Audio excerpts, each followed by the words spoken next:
Now what is lysosome?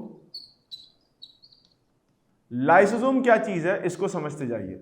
Lysosome are vesicles containing enzymes. Enzymes होते हैं, पहली चीज। दूसरी चीज, इनका काम क्या होता है? इनका काम होता है डाइजेशन। पहला काम इनका होगा डाइजेशन। जाहिर सी बात है, एंजाइम है तो जो भी खाना वाना इनके पास आएगा इसको डाइजेस्ट कर देंगे। दूसरा काम इनका क्या है? इनका काम होता है, दूसरा काम इनका होता है break down of cell organelle. भाई मेरे पास अगर कोई सेल ऑर्गेनल जरूरत से ज्यादा पड़े हुए हैं, माइटोकॉन्ड्रिया ज्यादा आ गया, एंडोप्लाज्मिक रेटिकुलम ज्यादा आ गया, तो अब मैं क्या करूंगा?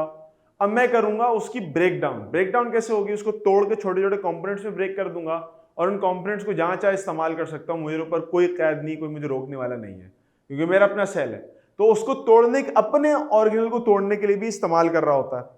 इसके अलावा एक और चीज ये करता है कि it can destroy its own cell. अपने खुद सेल को डिस्ट्रॉय कर सकता है। अब कोई सवाल करेगा कि भाई अपने सेल को डिस्ट्रॉय करने का मतलब क्या है? क्यों डिस्ट्रॉय करना जरूरी है?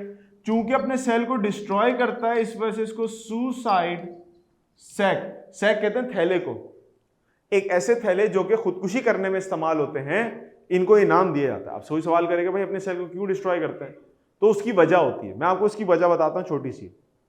ह्यूमंस जब एम्ब्रियोनिक स्टेजेस में थे, जब उनकी ग्रोथ हो रही होती है, तो हमारी उंगलियों के दरमियान में वेबिंग्स होती हैं, जैसे मेंढक की होती है ना, ये खत्म हो जाती है। ये खत्म होने के लिए सेल्स डिस्ट्रॉय करते हैं अपने आप को, तो ये सारी मामला चेंज हो जाते हैं।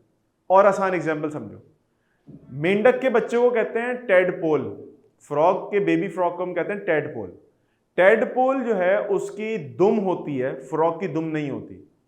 ये जो टेडपोल से फ्रॉग बनता है, इसकी दुम खत्म होती है, उसके पीछे भी लाइसोसोम्स इन्वॉल्व होते हैं। ये अपने आप को फाड़ते हैं, इनमें से सारा एंजाइम बाहर निकल जाता है, सेल गलना शुरू हो जाता है, सेल गल के खत्म हो जाता है। सारे सेल्स इसी तरह से अपने आप को फाड़ के खत्म करना शुरू करते हैं। तो वो जो दुम के जितने भी सेल्स थे वो सारे अपने आप को डाइजेस्ट करके एंड कर लेते हैं और दुम खत्म हो जाती है। मेंढक बगैर दुम के बॉन्ड हो जाता है दुनिया में। मेरी बात समझ में आ रही है? तो lysosome are also known as suicidal sacs because they help in destroying the cell and different parts of the cell, या अपने आप को भी डिस्ट्रॉय कर लेते हैं। तो तीन चीजें, डाइजेशन ऑफ फूड, फूड की डाइजेशन, सेल ऑर्गेनल का ब्रेकडाउन, और अपने ओन सेल को डिस्ट्रॉय कर लेते हैं। That is why they are referred to as suicidal sacs और सुसाइड सैक्स। ये एक फंक्शन हो गया लाइसोसोम का। और लाइसोसोम निकल के कहां से आ रहे? गोल्जी बॉडी से। तो पता ही चला endoplasmic reticulum, Golgi bodies and lysosomes, they are all functionally linked to one another. एक दूसरे के साथ फंक्शनली लिंक्ड होते हैं। तो प्यारे बच्चों, आज हम लोगों ने बहुत सारे ऑर्गेनल्स देखे। इंशाल्लाह नेक्स्ट क्लास में फिर हम इस ऑर्गेनल्स को खत्म करके ऑर्गन्स और ऑर्गन सिस्टम्स की तरफ जाएंगे और टिश्यूज की बात करेंगे। थोड़ी सी बातें रह गई, ज्यादा बातें नहीं है, फिर इंशाल्लाह इसको कंटिन्यू करेंगे। आज के लिए इतना काफी है, फिर मुलाकात होती है आप लोगों के साथ। अस्सलाम वालेकुम, बाय बाय।